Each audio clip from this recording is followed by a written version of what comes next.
This guy dreamed of bringing back his dead beloved, and here she is, but now he's not so happy about it. Let's find out what went wrong from the recap of the movie Life After Beth.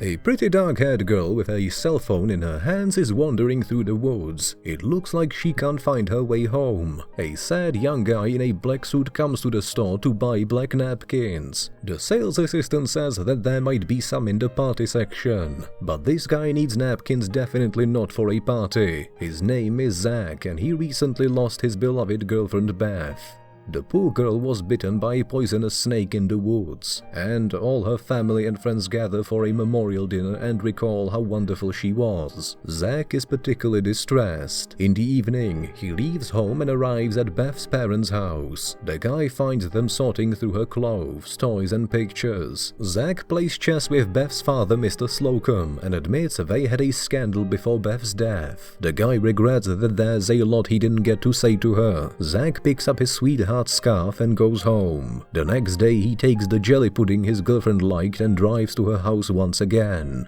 Zach leaves the dessert on the doorstep and leaves. His father and mother notice that their son doesn't eat anything and that he always wears Beth's winter scarf, even though it's summer. It's a new day. Zach goes to Beth's parents' house once again. He peeks through the window and sees Beth in one of the rooms. The guy desperately knocks on the door, and that's when his brother Kyle, a policeman, shows up. He asks Zach to leave the girl's family alone and stay out of their territory. Still, Zach has no intentions on giving up so easily. Late at night he sneaks over to Beth's house and breaks in through the front door. He finds Mr. Slocum and demands meeting with his beloved. Then he bursts into her room and witnesses Mrs. Slocum hiding the girl in the closet. Zach is shocked and starts arguing with Beth's parents, who have been hiding his sweetheart from him. He decides that their family deliberately staged the death of their daughter so that the girl would stop dating Zach. However, it looks like Beth doesn't understand anything at all. Zach returns home and informs his parents that Beth is alive and that her death was a deception. His mother decides that her son is crazy and sends him for a checkup.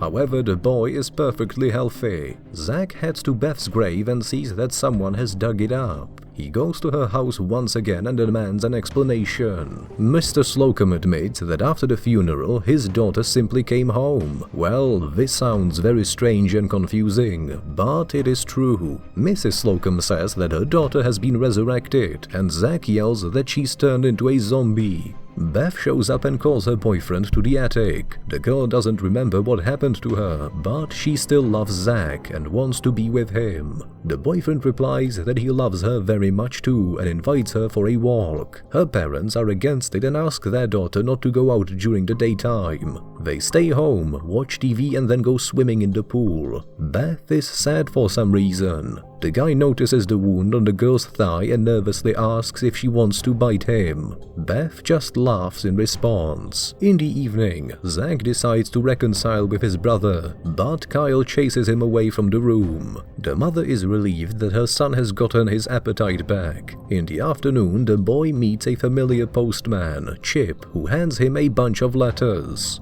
Zach visits Beth and sees that the girl is taking soil from the vases. The guy wants to tell his girlfriend the whole truth, but her parents beg him not to. Zach goes for a walk with his beloved. They relax in the park and have a great time. Beth gets a sunburn on her face that looks like an abrasion. Terrified parents place the girl under house arrest and chase Zach away. At night, the guy sneaks into his darling's house and asks her out to see a surprise. The girl tries to climb out a window, but she slips off and falls onto the ground. Surprisingly, Beth is perfectly fine even despite the fall. Zach brings the girl to the ocean shore. He takes a guitar and sings a romantic song for his beloved. However, Beth doesn't like his performance and throws the guitar away in rage. The girl screams and breaks the pier they were sitting on. Then she starts crying and throws Zach himself to the ground. The guy puts the infuriated girl in the car, but she breaks the glass. Soon Beth calms down, turns on the music and forgets absolutely everything that happened to her.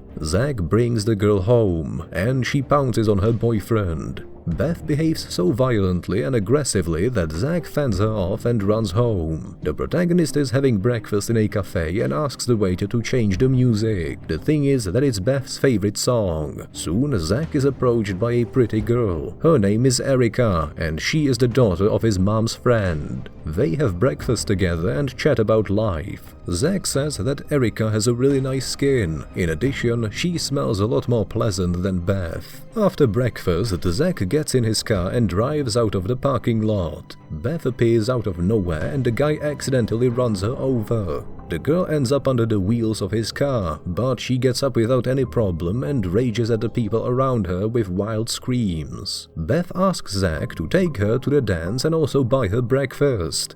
Erica comes out of the cafe and spots Beth. Luckily, these girls have never seen each other before. Upon hearing the name Beth, Erica is surprised. The fierce girlfriend immediately makes a scene of jealousy. She tries to beat Erica, and Zach has to use force to calm her down. The guy takes Beth to her own grave. The girl thinks it's some stupid joke. Zach explains that the girl died a week and a half ago because of a poisonous snake bite, and then came home. She was resurrected as a zombie. The girl is shocked by these news. She throws Zach to the ground and yells that she is alive, after which she drives away in his car. In the evening, the guy returns home and finds a creepy scene there. His brother is holding a gun, his parents are screaming, and a strange old man stained with dirt is sitting on a chair. We learn that this is Zach's late grandfather, who has come to visit his family. Grandpa complains that the family isn't glad to see him and wants to go to the attic. That's when a doorbell rings. These are the previous owners of the house, and needless to say, they are zombies too. Zach asks his family to leave the house immediately. He gets a call from Beth's father asking him to go outside. The lights go out in the house. Zach gets in Mr. Slocum's car and the man declares that the world is collapsing because of him.